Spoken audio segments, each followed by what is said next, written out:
just sitting here about to go to bed, and I had walked downstairs to talk to my husband. He was like, look, have you heard about this Natalie Holloway thing? And I said, yeah, I read about it earlier today. And after 18 years, Johan Vandersloot has admitted to murdering Natalie Holloway, which I think everybody thought he did, particularly after he killed the other young woman. But I thought, her mother has sat for 18 years. I have a daughter who's 14. For 18 years, the same amount of time she had Natalie in her life, she has waited to know what happened to her. And the people, Thomas was watching Fox News or something, the people on there said, you know, but at least her family has peace. And I really thought a lot about that. And I wonder if that's true. I don't know, because I haven't lost a child like that. But would it give you peace? I at least know enough to know that I wouldn't tell somebody at least they had something. Because how do they know any more than we do, you know?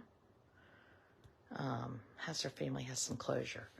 You know, I wonder if it makes her family feel better. How do I know if it makes them feel better, you know?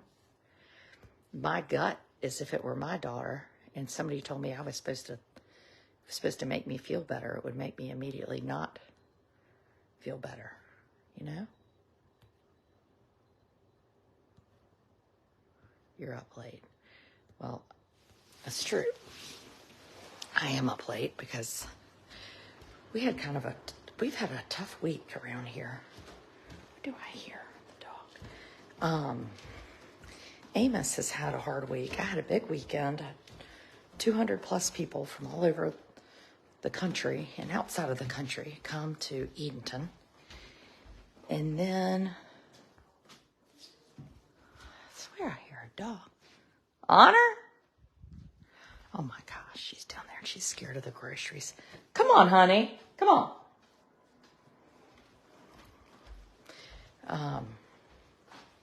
He will not be in jail for life.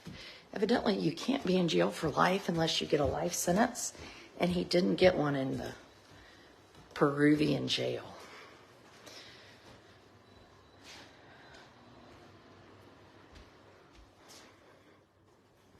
I don't think I would feel better. Yeah, that's what I was thinking.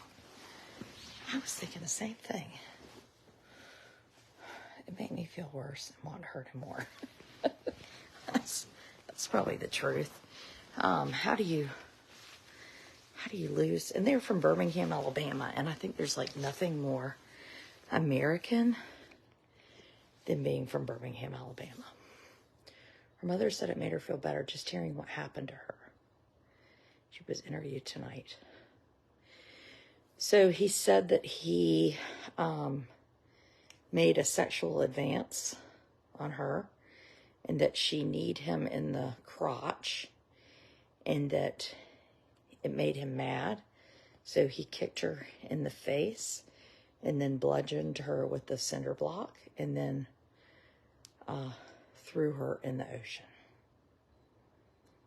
But I guess, how do you even know he's telling the truth? I mean, I believe that he killed her, but I don't believe him. Like, I think he could have just been a sadist and done anything. I mean, the other girl he killed because he said that she asked him about, Natalie Holloway. The fact that they said his sentence would be served while he's serving the Peruvian one. Yeah, I thought that was strange too, Ellen. Like, if he serves at least 20 years there, he won't serve 20 years here. No, so she definitely did not take her own life. She was murdered 18 years ago when Johan Vandersloot was 18, I guess, right? And Natalie Holloway was 18. He's told so many stories. Exactly. He tried to get the mother to give him $250,000. Yeah, I believe he did it too, but I don't think we have any reason to think that he's being honest about it, you know? And honestly, if you really want to know my gut feeling, is that he did not throw her in the ocean. And you know why I think that? I think if he had thrown her in the ocean, she would have washed up, or he would have worried that she washed up. I think he put her somewhere, and he is not going to tell because he's terrible. That's what I think. Too scary of a topic this late. Well, it made me start thinking of, I don't know what happened to the friend who was with him. They were two brothers that were with him. I have no idea. No idea. It made me start thinking about a young lady, not the same type of case, but a little bit different, named Shanquella Robinson from Charlotte. And like Natalie, she was just minding her own business. But unlike Natalie, she appears to have been murdered by a friend. She is the one young woman from Charlotte and went on a trip with some friends, or they were supposed to be friends, and there is a video of Shanquella being beaten by a roommate, and the Mexican authorities said, oh no, yes, she had like her spinal dislocation. She was killed. And then the United States does the autopsy, and they say, oh, an atlas dislocation. No, there was no spinal problem and no alcohol in her system. And if there weren't a video, then I might think, well, you know what? The United States is probably better than Mexico is at this. But there is a video of a naked Shanquella Robinson who is being physically attacked by Dejanay Jackson. And was Shanquella from Jamestown, North Carolina, or Charlotte? And I don't know where Dejanay is from. Dejanay Jackson is walking the earth free as a bird.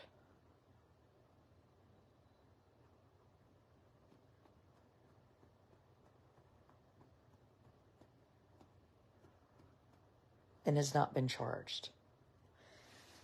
So for some reason, this just, I hope if Dejanay Jackson is watching this or sees this thing about Natalie Holloway, that she knows someday, she's going to be arrested too for that murder. Someday. And Shanquella, we have not forgotten about you. Not 1 minute. No, we have not forgotten about you. Case was dropped like a hot potato. And let's just be honest, Shanquella was from, if she was a pretty white blonde girl, I don't think the case would have been dropped immediately. If she was Barack Obama's daughter, would a video have gotten out and then they just said, well, they didn't kill her? No. Absolutely not. No.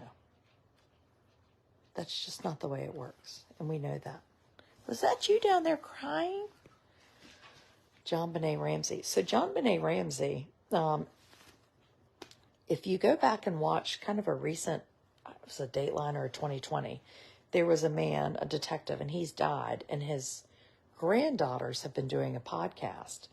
And what came out in their podcast is that there was unknown male DNA found in John Benet's underwear.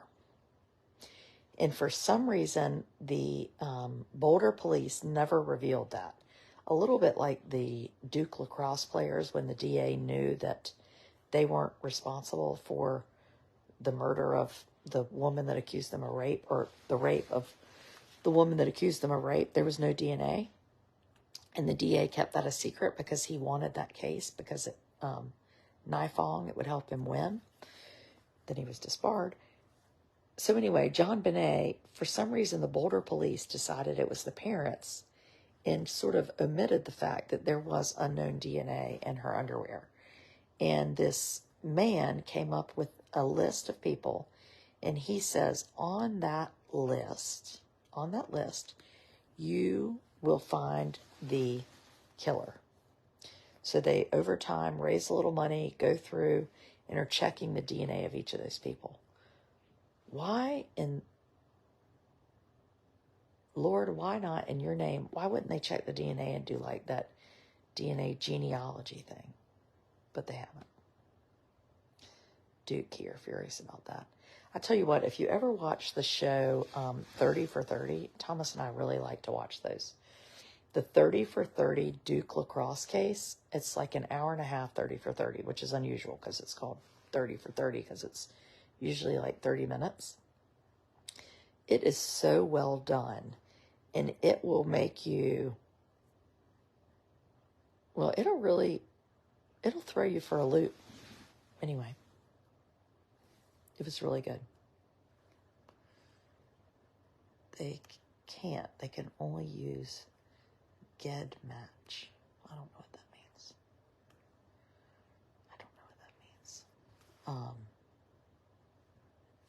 But anyway, I hope Natalie Holloway's mom I hope she rests a little more easily tonight. I just don't know how you could. I guess knowing, not wondering if she's alive out there somewhere would be good. Not good, but something about somebody being kidnapped and just never knowing what happened to them would be, especially for a child, I just, that has to be really hard. Not knowing things in general. So that's what I was saying. And this is not relevant, but relevant in my own mind. Humans want to know things, right? Like we want answers. We want specifics. We want to know the ins and outs of everything. And when we don't know, it bugs us, right? Because we're humans and we are supposed to know things. What's worrying you? Is everything okay? Nothing's worrying me. We've just had a hard week. Amos has had a really hard week. And I thought maybe it was because he was gone from me last weekend. I didn't really think that, but that was the only thing I could think of. And then today or tonight, he tells me in this roundabout way, I wrote it down right when he said it, that there had been like alarms at school. And so I asked, and they were like, yes, we had a fire alarm yesterday. It's like, oh my gosh, the frickin' fire alarm or the earthquake alarm or the whatever alarm has like ruined his whole week,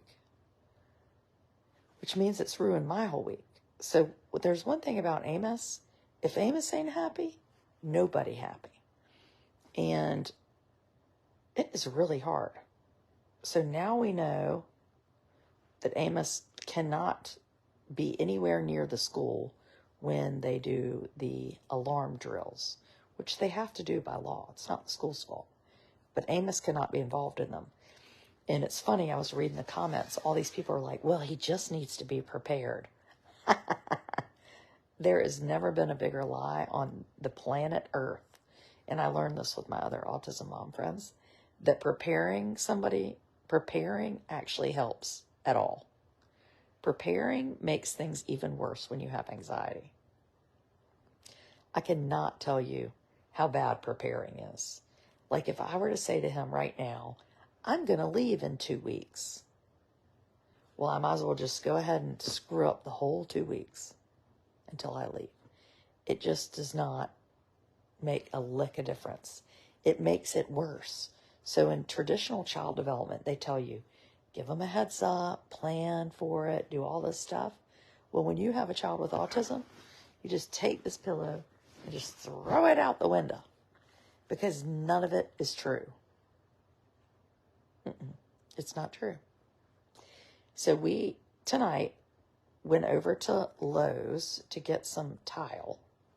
I know, crazy. And I thought, well, and we went to Food Line because he likes Food Line. And he got in his head that he wanted to go to Planet Fitness. Have we ever been to Planet Fitness? Have I ever been to Planet Fitness? Has Amos ever been to Planet Fitness? Amos saw Planet Fitness out of the corner of his right eye on our way into Elizabeth City, and he hyper-focused on Planet Fitness for the next 2 hours we were in Elizabeth City. Brent Johnson, why are you asking how they're doing? I'm going to have to suspend you because I don't trust you. You're suspended. I have a very low threshold right now for people getting in trouble on my blog. Anyway, he wants to go to Planet Fitness. That's all he wants to do. And if I were to tell him we're not going to Planet Fitness, then he would do who knows what in the car. So the best thing I could do was just to avoid answering the question. Mommy, are we going to Planet Fitness? We're going to try. Are we going to try, Mommy? Are we going to go? Sure. I don't know. Don't say I don't know. I don't know is a bad word. Say sure. Preparing, just like ignoring his fear of auto flush toilets.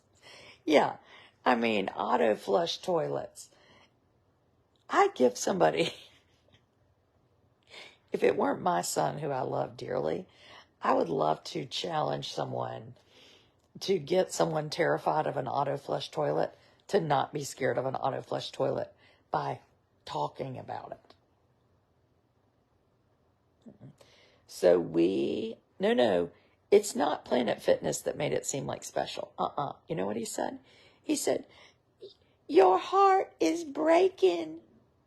I said, why is your heart breaking? He said, because you are broken. You need some muscles. I can't make this stuff up. No, it isn't about any planets. He wants to go work out. He loves a gym. When we go to the pool, they have like a treadmill and a stair climber and something else. And he always wants to get on all the equipment. And then I said, well, Daddy has a gym you can go to, meaning like the gym that our family belongs to, that of course I haven't been in years. And he said, not a home gym. I said, we also belong to the Y. Oh my God, we have 2 gym memberships. And I just keep eating. But my friend Kate Swinson and I, she has Finding Cooper's Voice. So we talked for a minute today.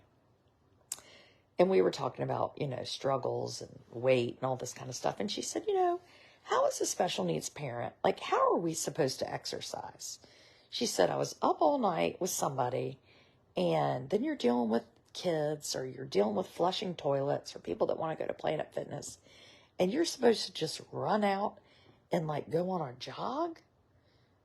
So then people will be like, well, you should go at 5 in the morning. Well, that's cute to go at 5 in the morning if you've gotten at least 6 hours of sleep. But for those of us who will be woken up at 1 a.m. and be up from 1 to 2 every night, like with a newborn baby, but for 18 years. 18 years of being woken up every night. And you wonder why I look old. How are we supposed to exercise? Like this morning, I got him out of bed. I finally got him in the car, got the donut, got to school, had my coffee with my Splenda in it, my crappy coffee. And I was thinking, I'm going to go home and I'm going to take a walk. This is really what I was telling myself. And we get to, how are swimming lessons going? Oh, they're going well. And we get to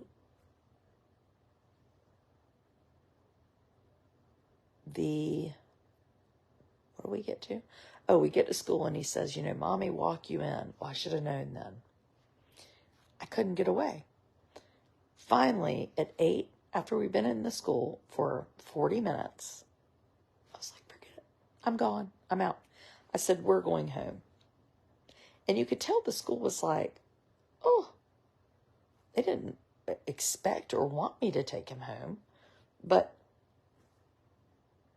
what was I going to do? Just leave this mess? Him being a mess with them? It just wasn't fair. And I didn't know what was happening, So anyway, we got in the car, and I was saying the whole time, and you're going to school tomorrow. And he was like, he was real excited when I said we're going to leave. He looked at me like, I must be confused, because I don't lie to him. I just don't say anything. And we get in the car, we're driving back to town, and I'm looking, thinking about all the plans that I had all day are just flying out the window. And we go to McDonald's, and he starts yelling at me because they don't have cheeseburgers at 8:45 in the morning. And after 5 minutes of arguing with him, he has pancakes. And I'm like, I'll have a sausage, egg, and cheese McMuffin and a coffee with, 10 creams and 10 sugars. What would happen if he went by the bus in the morning?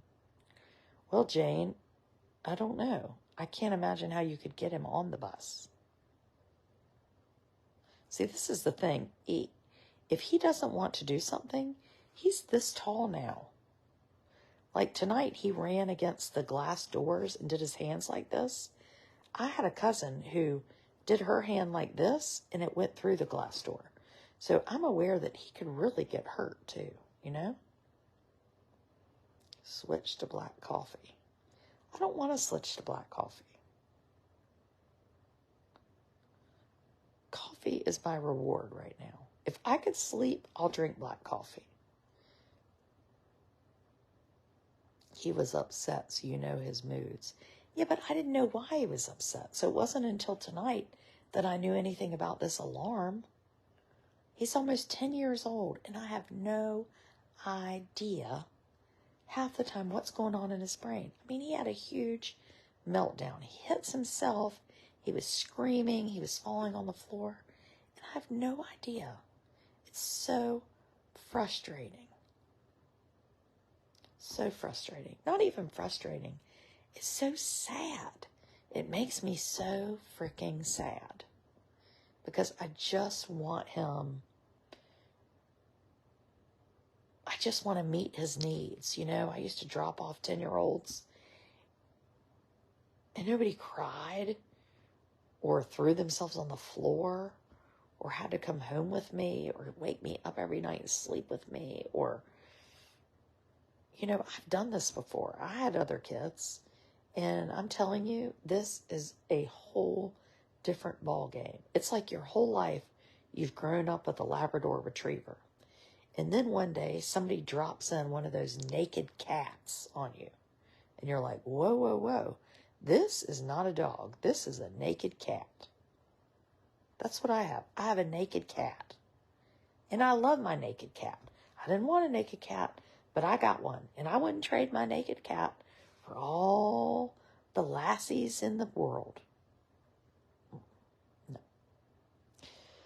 So anyway, tomorrow we have an IEP meeting. We'll be kind of talking about that, talking about him in general. I'm so appreciative to have just an administrative team that I really trust and really like, and teachers, the ones I know anyway. I don't know all the teachers in the school, but his teachers, I feel like I know pretty well. Does Amos have a one-to-one pair with him during the day? He does not, Maureen, and that has never been my hope for him, because I want him to be as assimilated as possible into the environment. And research kind of says paras can sort of make the child depend on them. And I don't want people to associate Amos with this random adult. Though I could see there have been instances this week where maybe that would have helped. So anyway, we'll be talking about some of that kind of stuff tomorrow, I guess. The fire alarm makes so much sense. He no like fire alarms. I mean, he can't even take a buzzer at a basketball game. So, or a flusher on the toilet. So it's no surprise. It's just so annoying. Like, why didn't I know that? Or I've been getting the messages like, we're going to have the alarm, but it didn't occur to me. You always feel like you're like 10 steps behind, you know? Yes, your Elias is 6 and nonverbal. Oh, and Amos can at least tell me some things, you know? Send Honor to school. Who's going to be in charge of Honor at school? So I'm Honor's handler, so Honor can't be at school with Amos, because that would mean that Amos was in charge of Honor all day, like making sure she went to the bathroom if she needed to, and giving her commands, which obviously Amos is not able to do those things. Will this change some when he gets older? Well, your guess is as good as mine. I have no idea. I'm just getting old, that's all. Old and unwise. That's right, Annie. Thank you. Subscribers, see you tomorrow. See you tomorrow. We'll have maybe a powwow after the IEP meeting. Good night.